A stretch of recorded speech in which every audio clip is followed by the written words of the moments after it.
Good morning. This is Physio Anant, and today we are on the 10th day to identify why rehab tech is important. Medical science में medical camps का एक बहुत important है, health care में medical camps का बहुत importance है।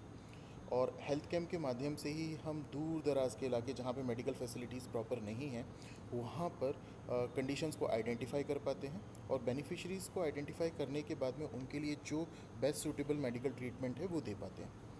ये condition cataract, surgical conditions, other दूसरी जो मेडिकल साइंस में प्रॉब्लम्स हैं उनके लिए तो उपयुक्त हैं। क्यों? क्योंकि पेशेंट्स को आइडेंटिफाई किया, उन्हें सजेस्ट किया कि आपको हॉस्पिटल में एडमिट होना है, 2-4 दिन का एडमिशन है, हफ्ते भर का एडमिशन है, फिर दवाइयों के लिए महीने में एक बार आना है, इट्स फाइन। लेकिन जब भी रिहेबिलिटेशन की बात आती है तो यहाँ पे एक बड़ी मिसिंग लिंक है।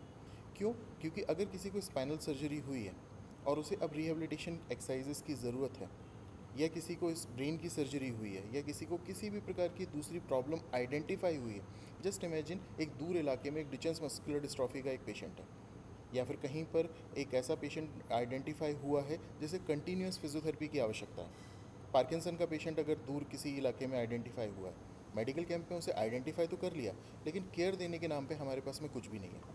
उस पेशेंट के लिए भी ये पॉसिबल नहीं हो पाता कि वो अपना घर बार छोड़कर किसी ऐसी जगह पे आ पाए जहाँ पे मेडिकल फैसिलिटीज़ अवेलेबल है। मेडिकल कैंप से आइडेंटिफिकेशन आसान है, लेकिन उस आइडेंटिफिकेशन के बाद में उसकी केयर को प्रॉपर करना और उसकी केयर को कंप्लीट करना, rehab tech is a solution.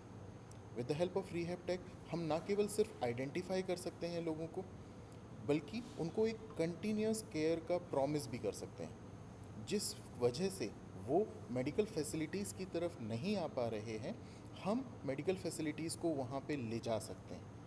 कई ऐसी कंडीशंस होती हैं जहाँ पे सिर्फ कंसल्टेशन, गाइडेंस, इनसे ही काम चल जाता है। सर्जन ने बहुत मेहनत करके किसी का घुटने का ऑपरेशन किया, स्पाइन का ऑपरेशन किया, अब वो एक एप्रीहेंशन में हमेशा रहते हैं कि ये घर जाके प्रॉपर केयर करेंगे या नहीं करेंगे। रिलैप्सेस के चांसेस सबसे ज़्यादा बन जाते हैं जब भी रिहेबिलिटेशन अनगाइडेड रहे। एक शीट ऑफ एक्सरसाइजेस तो दे दी जाती है लोगों को कि ये एक्सरसाइजेस आपको फॉलो करनी है। कई लोगों की बॉडी अच्छे से नेचुरली हील कर जाती है, वेल एंड गुड। कई लोग कॉम्प्रोमाइज़ उस कंडीशन में रह जाते हैं कि नहीं, जितना है उतना सही है। लेकिन इमेजिन कीजिए कि जब सर्जरी हुई या जब कभी भी किसी भी व्यक्ति को मेडिकल कैंप में आइडेंटिफाई किया, उसे मेडिकल फैसिलिटी जो मिलनी है वो मिली, दवाइयाँ जो मिलनी है वो मिली। अब जब रिहेबिलिटेशन की बात आती है या फिज़ियोथेरेपी की बात आती है तो रिहैब टेक की मदद से वो अपने पंचायत लेवल पे, अपने ब्लॉक लेवल पे उसको ये सुविधाएं मिल पाएँ। जहाँ पे आसानी से हम टेक्नोलॉजी का इस्तेमाल करते हुए, आज हम इवॉल्विंग भारत हैं, आज के समय में इंटरनेट काफ़ी सारी जगहों पे मौजूद है और आने वाले समय में और ज़्यादा विस्तार से लेगा। तो कनेक्टिविटी की प्रॉब्लम अब नहीं कही जा सकती जो पहले के समय में थी। हम कनेक्टेड हैं, हम फ़ोन से कनेक्टेड हैं, हम व्हाट्सएप से कनेक्टेड हैं, हम अलग अलग प्रकार की टेक्नोलॉजी से कनेक्टेड हैं।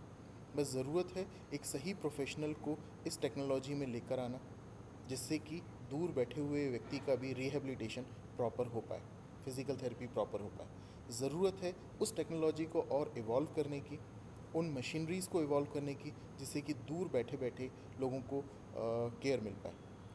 राइट नाउ आई एम इन इंदौर, और एक जस्ट अभी हम लोगों ने एक स्टार्टअप के बारे में जाना जो रिमोटली रेडियोलॉजिकल सर्विसेज देने जा रहे हैं। हेल्थ केयर में रिमोटली डिफरेंट टाइप की फैसिलिटीज़ का एवोल्यूशन शुरू हुआ है। रिहेबिलिटेशन का भी ज़रूरत है, जिससे कि क्वालिटी ऑफ लाइफ को, चाहे वो व्यक्ति कितने भी दूर क्यों ना रहता हो, चाहे वो व्यक्ति किसी भी स्ट्रेटा का क्यों ना हो, उस व्यक्ति को क्वालिटी ऑफ लाइफ देने के लिए rehab tech is one of the solution. Thank you very much.